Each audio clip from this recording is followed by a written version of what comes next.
Hi guys, and thanks for joining me today. If you're new here, I'm Marilyn, and if you're returning, thanks so much for coming back. Now, I recently received the D2 DTF printer by HTV Ront.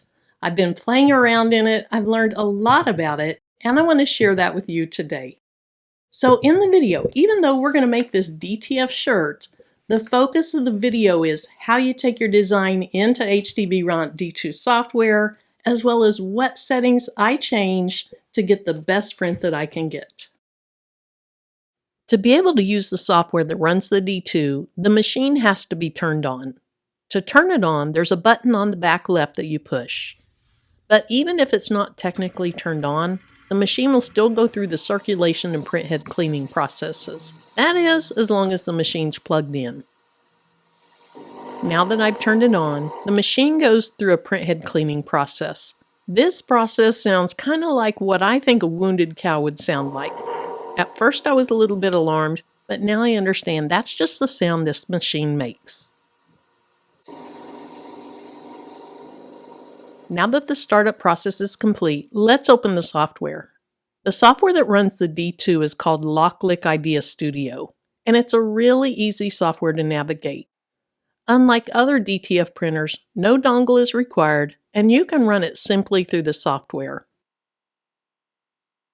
Now I can tell that the printer isn't connected by what I see up here, so you click it to connect the printer. Then on this screen you click on Connect. Now I can see up here that the printer is connected. So I'll click on New Project,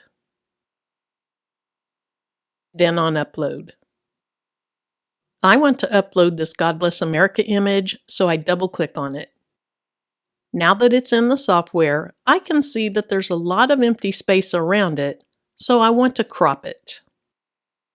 There's several options right here to edit the image. We have Remover, which removes the background. We have Crop, and we'll look at that in just a minute. We have Transfer, and I really haven't played with that yet. Then we have Adjust, and let's go ahead and look at that. If you click on it, you can change the brightness of your design, and you can also change the contrast of your image. You see a little preview of your changes also. I don't like these changes, so I'm just going to click out of it and not click on Apply.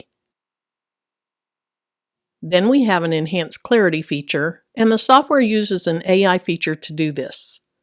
In my case, it determined that my design was clear enough, so I just click out of it also. So now let's go back to Crop. There are a lot of options for the type of crop that you want to use, but I use the freeform crop where I can just pull in the top and the bottom and the sides. But there's several other crop options that you can use. For me, cropping my image mainly helps me figure out the true size of the actual design once you get rid of all that extra space. So once you're happy with your crop, you just click on Apply. Now I'm going to go into the size of the design and make it just a little bit larger.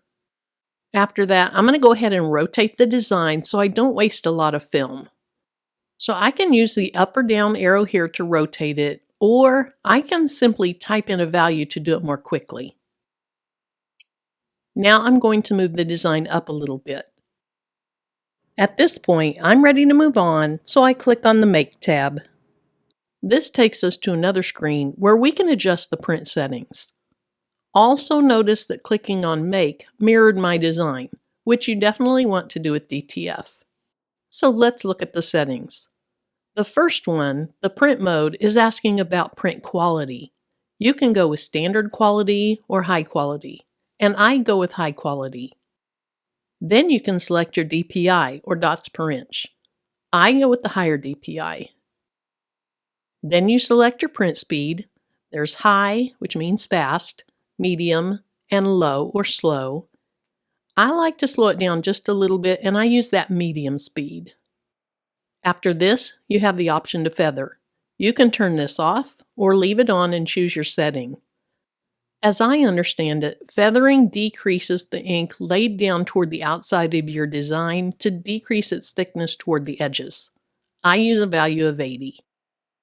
Now it's time to choose our white ink fill setting. We have no fill, such as when your design's going to go on a white shirt and you don't necessarily have to use the white ink. We have image area fill, and that would put white ink behind the entire rectangle around this design. We have object area fill. That puts white ink just behind the other inks, and that's what I always use. And then we have transparent area fill, which I think would be similar to what I use, but I think it would add white in between the areas of the design. But I really haven't tried that one. So let's select Object Area Fill.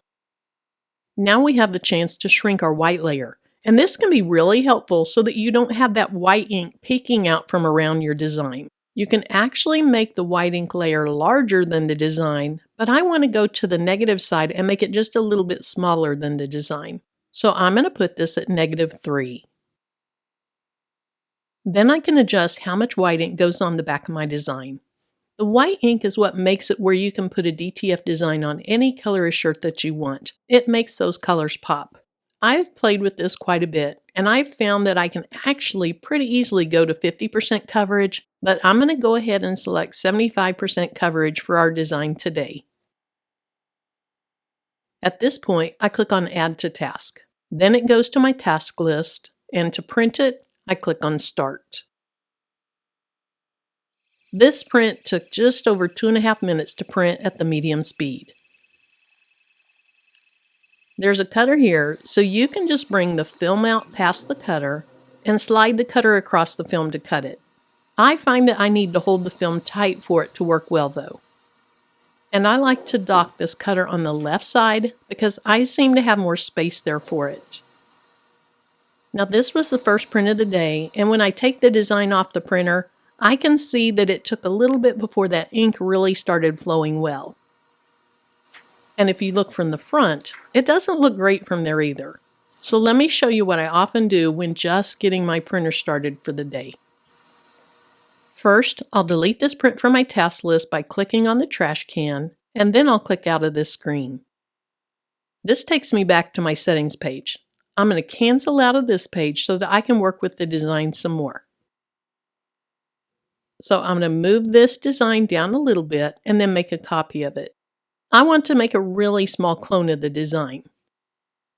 I can change the size of the copy by dragging the corner, or I can go over here to where I can plug in the actual size. Now it looks like it disappeared, but it's just really small now and it's hiding on top of the other design.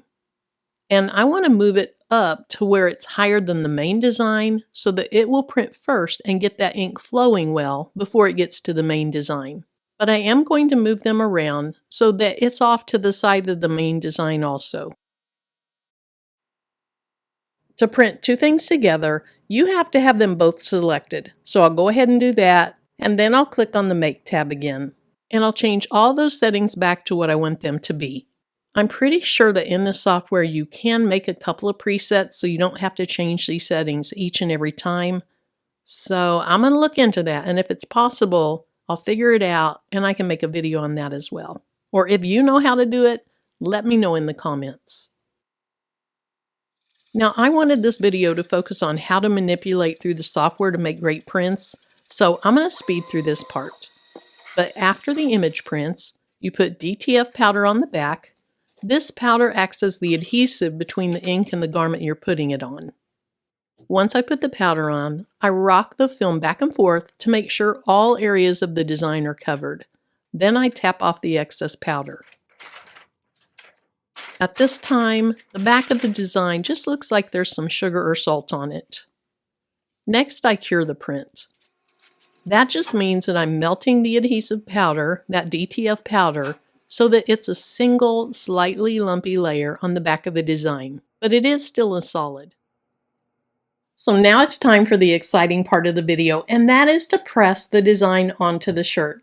I'm going to put a couple of pieces of heat-resistant tape on this just to hold the design in place as I move it to the heat press.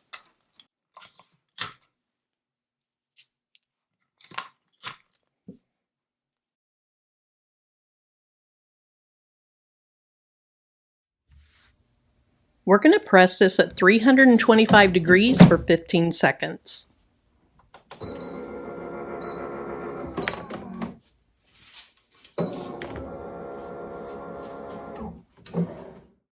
Now the hard part, and that is to let this cool off. I'm going to let it cool off all the way.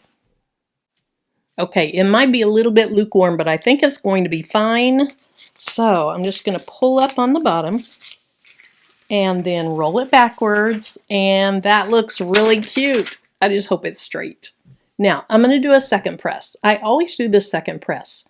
With the second press, I put it back under the heat press, 325 degrees for 15 seconds.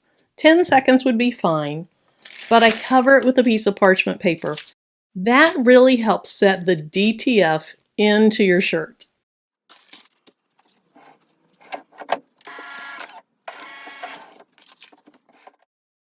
I think that looks great. And I didn't mention it earlier, but before I started the video, or before I started this part of the video, I went ahead, I pre-pressed my shirt to remove moisture, give it a nice flat surface, and I also lint rolled it.